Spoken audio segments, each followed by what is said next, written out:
ভাগ্যের পরিহাসে ৩ মাসের অন্তঃসত্ত্বা ভাবিকেই যে বিয়ে করতে হবে এমনটা কখনো ভাবিনি। ভালোবাসার মানুষকে পেতে যাচ্ছি অযাচিতভাবেই। ভাইয়া অগত্যা খুন হওয়ার পরেই বাবা মা মিলে কথাকে এ বাড়ির বউ করেই রেখে দেয়। বাসর ঘরে সুন্দর করে বউ সাজিয়ে বসিয়ে রাখা হয়েছে কথাকে। কথাকে দেখে মনে হচ্ছে ফুলদানিতে রাখা বাসি ফুল, একটু হাতের স্পর্শ পেলেই ঝরে পড়বে। আমি কথার কাছে বসে যখনই তার মাথার ঘোমটা সরাতে যাব, তখনই কথা আমার গালে ঠাস করে চর বসিয়ে দিয়ে বলল, আমার স্বামীর খুনি যেন আমাকে কখনো স্পর্শ না করে। কথার মুখে এমন কথা শুনে নিজের অজান্তেই চোখের কোণে জল এসে গেল। যাকে নিজের জীবনের চেয়েও বেশি ভালোবাসতাম, সেই মানুষটা এমন কথা বলতে পারলো। খাট থেকে একটা চাদর আর বালিশ ছুঁড়ে দিল। আমি কোনো খুনির সাথে থাকতে চাই না। আমি বালিশ আর চাদরটা নিয়ে ফ্লোরে শুয়ে শুয়ে হারিয়ে গেলাম 1 বছর আগের সেই সোনালি দিনে। কথা আর আমি দুজনকে প্রচণ্ড ভালোবাসতাম শিশুকাল থেকেই। কত হাজারো স্বপ্ন দেখেছিলাম দুজনকে নিয়ে। কিন্তু যখন জানতে পারি বাবা মা ছোট থেকেই কথাকে সজীব ভাইয়ার বউ বানাবে বলে ঠিক করে রেখেছিল, তখন নিজের ভালোবাসাকে নিজের বুকেই দাফন করে দেই। কথা অনেক কান্না করে, কিন্তু পারিনি মা বাবার সাথে বেইমানি করতে। না পারার পিছনে কারণও আছে। কারণ আমাকে নাকি তারা কুড়িয়ে পেয়ে ছেলের আদর দিয়ে এত বড় করেছে। কথার বিয়ের আগের দিন খুব কেঁদেছিলাম কথা আর আমি। বাঁশবাগানে বসে শেষবার দুজনের হাতে হাত রেখে স্বপ্নগুলো 2 চোখের জলে ভাসিয়ে দিয়েছিলাম। আচ্ছা রাত, চলো না আমরা পালিয়ে যাই। পালিয়ে যাবে? পালিয়ে গিয়ে হয়তো আমাদের দুজনের ভালোবাসাটা পূর্ণতা পাবে। কিন্তু ভেবে দেখেছো একবার, আমাদের 2 পরিবারের কত মানুষের ভালোবাসায় ছেদ পড়বে? বাবা মা কত মানুষকে দাওয়াত দিয়েছে, তাদের সম্মানটা ধুলোয় মিশে যাবে। জানো, আমরা হাঁটতে শিখি হয়তো নিজের পায়ে, কিন্তু আমাদের হাতটা সব সময় দৃঢ় একজোড়া হাত ধরে রাখে। তারা হচ্ছে মা বাবা। তাই তাদের মুখের হাসির কাছে আমাদের ভালোবাসা 1000 বার কোরবানি করতে পারি। রাজ, আমায় একটু বুকে নিবে? কাল তো অন্য কারো হয়ে যাব। নাও না একটু বুকে। সেদিন রাতে কথাকে একাই ফেলে এসেছি। খুব করে ইচ্ছে করছিল কথাকে জড়িয়ে ধরে বলতে, তোমাকে যে বুকেই রাখতে চাই, কিন্তু পারিনি। জানি কথাকে একবার বুকে নিলে আর বুক থেকে সরাতে পারবো না। কারণ কথা তো আমার নামাজের মোনাজাতেও ছিল। পরের দিন কথার বিয়ে। কথা আর আমাদের বাড়ি ছিল পাশাপাশি। কথাকে বউ সাজে দেখে কলিজাটা ফেটে যাচ্ছিল। কথার বউ সাজার স্মৃতিগুলো আমাকেই ক্যামেরা বন্দি করতে হয়েছে। বাসর ঘর সাজানোর দায়িত্বটাও বাবা আমার কাঁধেই দিয়েছিল। চোখের পানি আর গাঁদা গোলাপ ফুলের সংমিশ্রণে বাসর ঘরটা সাজিয়েছিলাম। আমার আর ভাইয়ার পাশাপাশি রুম ছিল। ভাইয়ার বাসরটা হয় আমার পাশের রুমেই। যাকে ছোটবেলা থেকে ভালোবাসলাম, সে যখন বাসর ঘরে নিজেকে বিলিয়ে দিতে ব্যস্ত, তখন আমি বালিশে মুখ লুকিয়ে ফুঁপিয়ে কাঁদতে ব্যস্ত ছিলাম। মাঝরাতে বুক চাপড়ে চাপড়ে বলেছিলাম, হে আল্লাহ, কি এমন অপরাধ করেছিলাম যার জন্য এমন একটা দিন আমার জন্য রেখেছিলে? নিজের ভালোবাসার মানুষকে ভাবি ডাকা কতটা কষ্টকর, সেই কষ্টের সম্মুখীন যেন কেউ না হয়। বিয়ের 3 দিন পর মা বাবা নানু বাড়িতে গেলে কথা তার রুমে আমাকে ডেকে নেয়। সজীব ভাইয়া ছিল অফিসে। কেমন আছো? ভাবি, অনেক ভালো আছি। আমার মুখে ভাবি কথাটা শুনে চমকে যায়।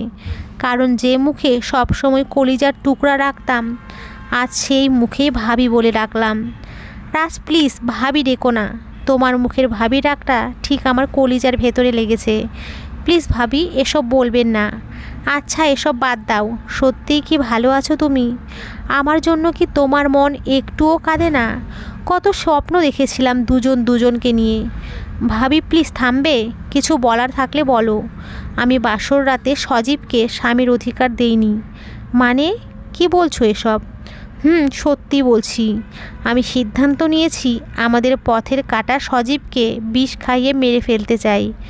তাহলে তোমার আর আমার মাঝে কোনো বাধা থাকবে না। ছি ভাবি, তুমি সত্যিই কি আমায় ভালোবাসতে?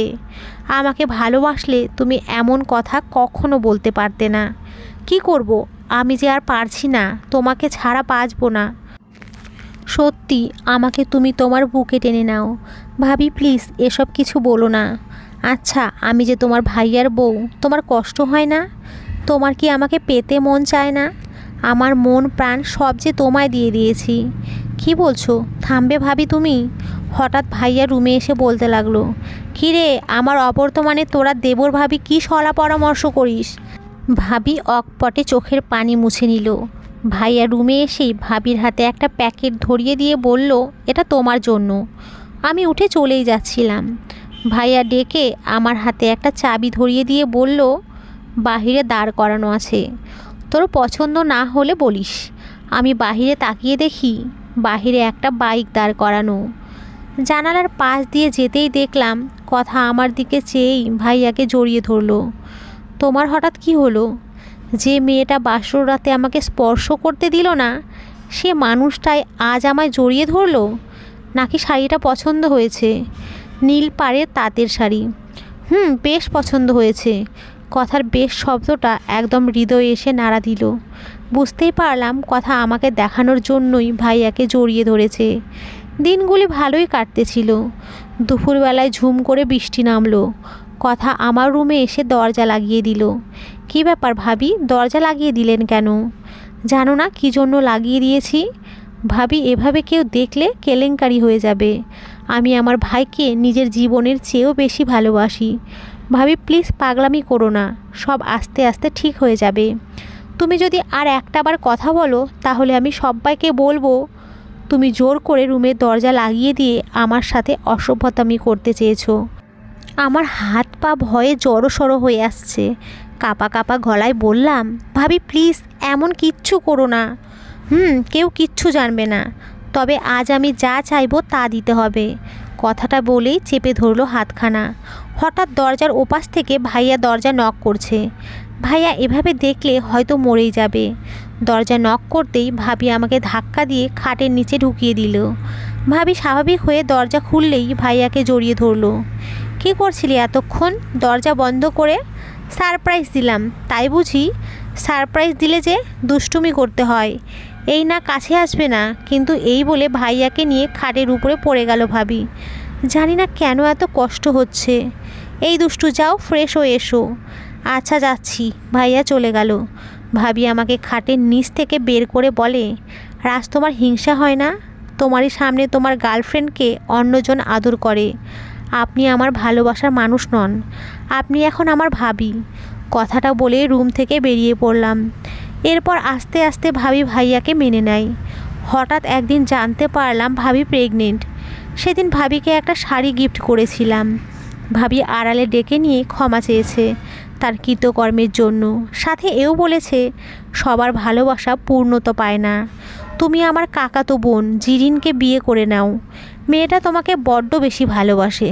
জি আচ্ছা, তুমি যাও, আমাকে নিয়ে কারো চিন্তা করতে হবে না। ইদানিং জেরিন মেয়েটা আশেপাশে ঘুরঘুর করছে। বাবাও আমাকে বিয়ে করতে বলছে।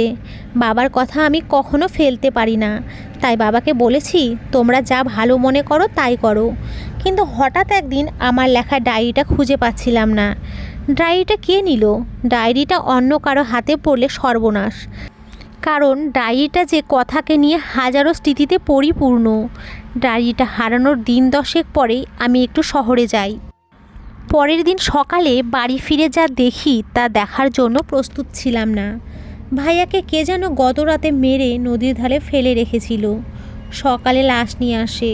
তারপর মাস খানেক পরে ভাবির সাথে বাবা মা পরিবারের সবাই মিলে আমার বিয়ে পড়িয়ে দেয়। সকালে ঘুম থেকে উঠে দেখি একটা কাঁথা আমার গায়ে জড়ানো। কথা সকাল সকাল উঠে পড়েছে। বাবাকেও কেমন জানি ইদানিং মন মরা লাগে। কথা একদম আমাকে সহ্য করতে পারে না। যাকে এতটা ভালোবাসি সে মানুষটাই আমাকে বুঝলো না। পরের দিন রাতে কথা আমাকে বলল, রাজ আমি তোমার কাছে ডিভোর্স চাই। তুমি আমার স্বামীকে খুন করেছো। তোমার ডায়েরিটা যখন বিছানার নিচে পাই তখনই সব ক্লিয়ার হয়ে যায়। তুমি একটা খুনি। কেন খুন করলে তোমার ভাইয়াকে? তোমাকে তো নিজের কলিজার টুকরো ভাবতো। তোমার কোনো চাওয়াই তো সে অপূর্ণ রাখেনি। কেন করলে? আমাকে কেন বিধবা বানালে? আমি তোমাকে দেখতে চাই না, আমার মন চায় তোমাকে খুন করতে। আমি কি বলবো? কথার মুখে এমন কথা শুনে নিজেই স্তব্ধ হয়ে গেলাম। পারছি না আর সইতে। রাগ করে বলেই দিলাম, হ্যাঁ আমি খুন করেছি ভাইয়াকে। খুন করো আমায়, আমি খুনি। কাঁদতে কাঁদতে কথাগুলো বললাম। পরের দিন সন্ধ্যাবেলা পুকুর পাড়ে বসে আছি আর কথার কথা ভাবছি। এমন সময় জেরিন আসলো। রাজ ভাইয়া, মন মরা হয়ে বসে আছো কেন? না এমনি। তুমি আমাকে আপন ভাবতে পারো না? তোমার কষ্টতে যে আমারও কষ্ট হয়। যাবি তুই এখান থেকে? যাচ্ছি ভাইয়া। তুমি সন্ধ্যায় একটু বাসায় আসবে? আমাদের রুমের ফ্যানটা চলছে না। আম্মু তো নানু বাড়ি, তুমি যদি ঠিক করে দিয়ে যেতে। আচ্ছা তুই যা, আমি যাবনি। আচ্ছা ভাইয়া। যেদিন চলে গেলে হৃদয় আমাকে ফোন দেয়। হৃদয়দের বাসায় গেলে অনেকটা লেট হয়ে যায়। হঠাৎ ফোনটা ক্রিং ক্রিং করে বেজে ওঠে। ফোন ধরতেই ওপাশ থেকে জেরিন বলল, ভাইয়া তুমি আসলে না যে? গরমে ঘুম আসছে না যে আমার। ঘড়ির দিকে তাকিয়ে দেখি রাত 10টা। আমি জেরিনদের বাসায় গিয়ে ডাক দিতেই জেরিন দরজা খুলে দিল। ভাইয়া বসো, আমি তোমার জন্য শরবত করে নিয়ে আসছি। আমি রুমে বসে আছি। কিছুক্ষণ পর জেরিন এক গ্লাস শরবত আমার হাতে দিয়ে বলল, খেয়ে নাও। যা গরম পড়েছে। ভাইয়া তোমাকে না আজ অনেক সুন্দর লাগছে। চুপ কর, শরবত দিলে দে। আমি শরবত খেয়ে কেমন যেন মাতাল মাতাল অনুভব করলাম। জেরিন আমার কাছে আসতে লাগলো। জেরিন কি যেন ভেবে মুচকি মুচকি হাসছে। আমার চোখ দুটি কেমন যেন ঝাপসা হয়ে আসছে। জেরিন তার বুক থেকে ওড়নাটা ফেলে দিয়ে আমাকে নিয়ে বিছানায় শুইয়ে দিয়ে আমায় জড়িয়ে ধরে। বলল, আজ আমার ভালোবাসা আদায় করে নিব। তারপর আর কিছুই মনে নেই। সকালবেলা কারো দরজা ধাক্কানোর আওয়াজে ঘুম ভাঙল। ঘুমে চোখ খুলতে পারছি না। এদিকে বুকে ভারী কিছু অনুভব করছি। চোখ মেলেই দেখি জেরিন আমার বুকে নগ্ন অবস্থায় শুয়ে আছে। সব কিছুই দুঃস্বপ্নের মতো লাগছে আমার কাছে। জেরিনকে বুক থেকে সরাতে চেয়েও পারছি না। জেরিন আরও শক্ত করে জড়িয়ে ধরে আছে আমায়। এদিকে মনে হচ্ছে দরজাটা কেউ বাহির থেকে ভেঙে ফেলছে। আমার নিচের দিকে চেয়ে দেখি আমার পরনে ঠিক মতো কাপড় নেই। কী হচ্ছে বুঝতে পারছি না। হঠাৎ কে যেন দরজাটা ভেঙে ফেলল। হঠাৎ দরজাটা ভেঙে এলাকার কয়েকজন লোক ঘরে প্রবেশ করলো। দরজা ভাঙার শব্দে জেরিনের ঘুম ভেঙে যায়। কাপড়টা কোনো মতে শরীরে জড়িয়ে কাঁদতে লাগে। আমি কিছু বুঝতে পারছি না। সব কিছু আমার কাছে স্বপ্নের মতো লাগছে। হঠাৎ জমির সাহেব বলে উঠল, ছিরাজ, তোমাকে না ভালো মনে করতাম, শেষ পর্যন্ত এই কাজ। জেরিনের মা দরজা ধাক্কালে যখন জেরিন দরজা খুলছিল না তখন আমাদেরকে ডেকে নিয়ে আসে। কিন্তু যা দেখলাম, বিশ্বাস করেন আমি এসব কিছুই জানি না। আমাকে জেরিন এখানে নিয়ে এসেছিল। সবাই জেরিনকে ডেকে বলল, রাজ যা বলছে তা কি সত্যি বলছে? জেরিন সবার কথা শুনে মুখ ধরে কেঁদে দিয়ে বলল, রাজ ভাইয়া আমাকে বিয়ে করার কথা বলে সারা রাত আমার সাথে কথাটা বলে আবারও কান্না করে দিল। সবাই ছি ছি করছে। বাবা এসে আমার গালে চড় মেরে বলল, সত্যি পর কখনো আপন হয় না। জানি না কার না কার পাপের ফসল ছিলি তুই, সেজন্য এলাকায় আমার মান সম্মান ডুবালি। বাবার কথা শুনে মনে হলো কলিজাতে কেউ ছুরি চালিয়ে দিয়েছে। মনে মনে ভেবেছিলাম কেউ আমার কথা বিশ্বাস না করলেও বাবা অন্তত বিশ্বাস করবে। কিন্তু সবার মতো বাবাও এমন করলো। জেরিনের মুখের দিকে তাকাতেই জেরিন মাথাটা মাটির দিকে নামিয়ে ফেলল। জানি না জেরিন কেন এমন করলো। সত্যিই যদি জেরিন আমাকে ভালোবাসে তবে কেন এমন করলো? বিকেলবেলা জেরিনদের বাড়ির সামনে সালিশ বসলো। সবাই বলল জেরিনকে আমার বিয়ে করতে হবে। আমি কিছুই বললাম না, শুধু জেরিনের দিকে তাকালাম। জেরিন মুচকি মুচকি হাসছে।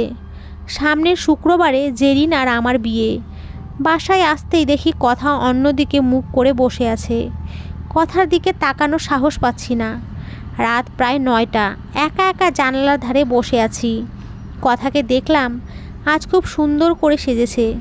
চোখে কাজল দিয়েছে, হাতে সেই আমার দেওয়া কাচের চুড়ি, কপালে ছোট্ট করে টিপ দিয়েছে, সাথে কালো পাড়ের নীল শাড়ি। দেখে মনে হচ্ছে আকাশ থেকে একটা পরী নেমে এসেছে। কথার আজ বাসর রাত এমন মনে হচ্ছে। কি হলো, এমন করে তাকিয়ে আছো কেন? আমাকে কি জেরিনের চেয়ে খারাপ লাগছে দেখতে? আমি কিছুই না বলে মুখ ফিরিয়ে নিলাম। কি হলো, মুখ ফিরিয়ে নিলে কেন? আমাকে কি দেখতে খারাপ লাগছে? জানো, তোমার ভাইয়া মরে যাওয়াতে আমি যতটা কষ্ট পাইনি তার চেয়েও বেশি কষ্ট পেয়েছি আজ তোমার নামে মিথ্যা অপবাদে। সত্যি আমি তোমাকে বড্ড বেশি ভালোবাসি। আমি জানি তুমি এমন কিছুই করতে পারো না, কারণ বিয়ের পর আমি তোমাকে জোর করেছিলাম, তবুও তুমি আমায় স্পর্শ করনি। তোমাকে বিয়ের পর থেকে কত কষ্ট দিয়েছি, তোমারই ভাইয়ার খুনি ডেকেছি, তোমাকে কত বকা দিয়েছি। বিয়ের পরও তোমাকে দেইনি স্বামীর অধিকার। তুমি আমাকে ক্ষমা করে দিও। জানো, তোমাকে বুকে নেওয়ার জন্য আজ মনটা ব্যাকুল হয়ে যাচ্ছে। আমাকে বুকে নিবে? আমি যে পাপী, চরিত্রহীন। চুপ করো, তুমি সত্যিই ভালো। পৃথিবীর সবাই তোমাকে ভুল বুঝলেও আমি তোমাকে চিনি। এই কথা বলে কথা আমাকে জড়িয়ে ধরে বিছানায় নিয়ে গেল। টান দিয়ে কথার বুক থেকে শাড়িটা খুলে ফেলতেই আমি অন্যদিকে চোখ ফিরিয়ে নিলাম। আমি না তোমার স্ত্রী? কাছে আসো। এ কথা বলে কথা আমাকে শক্ত করে জড়িয়ে নিল। কিছুক্ষণ এভাবে জড়িয়ে রাখার পর কথা টেবিল থেকে এক গ্লাস দুধ নিয়ে বলল, খাও, শক্তি আসবে শরীরে। এক গ্লাস দুধ এনে বলল, খাও। আমি দুধটা এক নিঃশ্বাসে খেয়ে কথাকে বললাম, কাল সকালে টেবিলের পর্দার নিচে একটা চিঠি আছে, পড়ে দেখো। দেখতেই হবে, আমার কলিজার টুকরা যখন লিখেছে। কথাটা বলে কথা তার উষ্ণ ঠোঁটটা আমার ঠোঁটের সাথে মিলিয়ে দিল। এদিকে আস্তে আস্তে আমার শরীর অবশ হতে লাগলো। চোখ মেলতে পারছি না, সব কিছুই ঝাপসা লাগছে। মনে হচ্ছে কলিজাতে কেউ ছুরি চালিয়ে দিচ্ছে। নিঃশ্বাস বন্ধ হয়ে আসছে আমার। কথা, আমার না খুব কষ্ট হচ্ছে, আমাকে বাঁচাও। কথা হু হু করে হেসে দিল। বাঁচাবো তোকে, যে আমার স্বামীর হত্যাকারী? চরিত্রহীনা। আমি শরীর নাড়াতে পারছি না। শেষবারের মতো কথাকে দেখে নিলাম। মনে মনে বললাম, সুখে থেকো তুমি। এদিকে কথার আজ আনন্দের দিন, কারণ তার স্বামী হত্যার প্রতিশোধ নিজের হাতে নিয়েছে। রাজ যে দুধটা খেয়েছে তার সাথে বিষ মিশিয়েছে। সবাই ভাববে রাজ লজ্জায় সুসাইড করেছে। রাজ মারা গেলে রাজের কপালে আলতো করে ভালোবাসার স্পর্শ এঁকে দিয়ে কথা আবার কেঁদে দেয়। হঠাৎ কথার মনে হলো, রাজ তো তাকে বলেছে টেবিলের পর্দার নিচে চিরকুটের কথা। কথা পর্দা সরিয়ে একটা কাগজ দেখতে পায়। কাগজটা হাতে নিয়েই দেখতে পায়, প্রিয় কলিজার টুকরো, তুমি যখন চিঠিটা পড়ছো তখন আমি তোমার থেকে অনেক দূরে। সেখান থেকে কেউ ফিরতে পারে না। কথা এই লাইনটা পড়েই থমকে যায়। কি হলো, অবাক হলে? অবাক হওয়ার কিছুই নেই। বেদনার রং নাকি নীল হয়, তাই নীল কালিতে লিখলাম। জানো, যখন তুমি বিষ নিয়ে এসে লুকিয়ে রাখো তখনই আমি বুঝতে পারি এটা তুমি আমার জন্যই এনেছো, কারণ তোমাকে যে ভালোবাসি আমি সব বুঝতে পারি। তবে আজকেই যে আমাকে মেরে ফেলবা এটা ডায়েরিতে লিখে রেখেছো, সেটা সকালেই পাই আমার ডায়েরিটা খুঁজতে গিয়ে। এই শুনো, তোমার ডায়েরিটা পুড়িয়ে ফেলে দিও। জানো, আজ আমি অনেক সুখী। পৃথিবীতে কয়জনের এমন ভাগ্য হয় নিজের প্রিয় মানুষটির হাতে মরার? শেষ একটা কথা বলছি, আমি ভাইয়াকে খুন করিনি। কথা চিঠিটা বুকে নিয়ে নীরবে অশ্রু ঝরায়। সকালবেলায় খবর হয়ে যায় এলাকায় রাজ গত রাতে সুইসাইড করেছে। যেদিন কথা শুনে এক প্রকার পাগল হয়ে যায়। যেদিন রাজের মুখটা দেখে রাজ বলে চিৎকার দিয়ে মাটিতে পড়ে সেন্সলেস হয়ে যায়। বিকেলে রাজের দাফন কাফন শেষ হয়ে গেলে কথা বেলকনিতে দাঁড়িয়ে রাজের স্মৃতিগুলো মনে করে কাঁদতে থাকে। সে তো এমনটা চায়নি। পরের দিন কথা রাজের ছবিটার দিকে তাকিয়ে কাঁদছে। এমন সময় খবর এলো জেরিনও নাকি সুসাইড করেছে। সুসাইড করার সময় জেরিনের হাতে একটা সুসাইড নোট ছিল। কথা তাদের কাকাদের বাড়িতে জেরিনকে দেখতে গেলে তার কাকাতো ভাই কথার হাতে একটা কাগজ দিয়ে বলে, এটা জেরিন আপার হাতে ছিল, এটা আপনাকে দিতে বলেছে। প্রিয় কথা আপু, শুরুটা কিভাবে করব আমি জানি না। প্রথমেই তোমার কাছে আমি ক্ষমা চেয়ে নিচ্ছি। আজ আমার জন্য রাজ সুসাইড করেছে। রাজ সত্যিই পবিত্র ছিল। ছোটবেলা থেকেই রাজকে ভালোবাসতাম। রাজকে পাওয়ার জন্য এই জঘন্যতম কাজ করি। রাজ ভাইয়াকে ফ্যান ঠিক করার জন্য বাসায় ডেকে এনে ঘুমের ঔষধ খাইয়ে নোংরামি করি। ক্ষমা করে দিও আমায়। আমি আর এই পাপী জীবন নিয়ে বাঁচতে চাই না। এটি তোমার অপরাধী বোন। কথা চিঠিটা পড়ে সবার সামনে চিৎকার করে বলতে লাগলো, রাজ, কেন এমনটা করলে তুমি? আমাকে কেন বললে না? কেন সবটা জেনে মৃত্যুর পেয়ালা পান করলে? কথা দৌড়ে রাজের কবরে গিয়ে লুটিয়ে পড়ে বলতে লাগলো, রাজ, আমাকে ক্ষমা করে দাও। আমি সত্যিই অপরাধী। তোমাকেও আমার কাছে নিয়ে যাও। এই বলে কবরে কাঁদতে লাগলো। এদিকে এলাকার লোকজন কথাকে বাসায় নিয়ে আসলে কথা সবাইকে বলে দিল রাজকে সেই খুন করেছে, তাকে সবাই ফাঁসি দাও। পুলিশ এসে কথাকে গ্রেপ্তার করে নিয়ে চলে গেল। কথা এখন পাগল। অন্যদিকে রাজের পালিত বাবা আরাফ সাহেব মুচকে একটা হাসি দিয়ে মনে মনে বলল, এখন সব সম্পত্তির মালিক আমি। কারণ পৃথিবীর সবাই জানলেও রাফি যে তার ভাইয়ের ছেলে সে ছাড়া আর কেউই জানতো না। লন্ডনের 1000 কোটি টাকার সম্পত্তি এখন তার নামে। হঠাৎ আরাফ সাহেবের পকেটে থাকা ফোনটা বেজে উঠল। ফোন ধরতেই ওপাশ থেকে কে যেন বলল, আপনার একমাত্র ছেলে কার অ্যাক্সিডেন্টে মারা গেছে। আরাফ সাহেবের হাত থেকে ফোনটা পড়ে গেল। যে ছেলের জন্য এত কিছু করলো, নিজের ভাইয়ের ছেলেকে খুন করলো, আজ তার ছেলেই মারা গেল। এটাই কি প্রকৃতির বিচার? সব কিছুই কুয়াশার মতো হয়ে গেল আরাফ সাহেবের কাছে। তো বন্ধুরা, আজকের গল্পটি এই পর্যন্তই। গল্পটি কেমন লাগলো অবশ্যই একটা কমেন্ট করে জানিও। আর সকলে খুব ভালো থেকো, সুস্থ থেকো এবং সব সময় হাসি খুশি থেকো। সবাইকে ধন্যবাদ।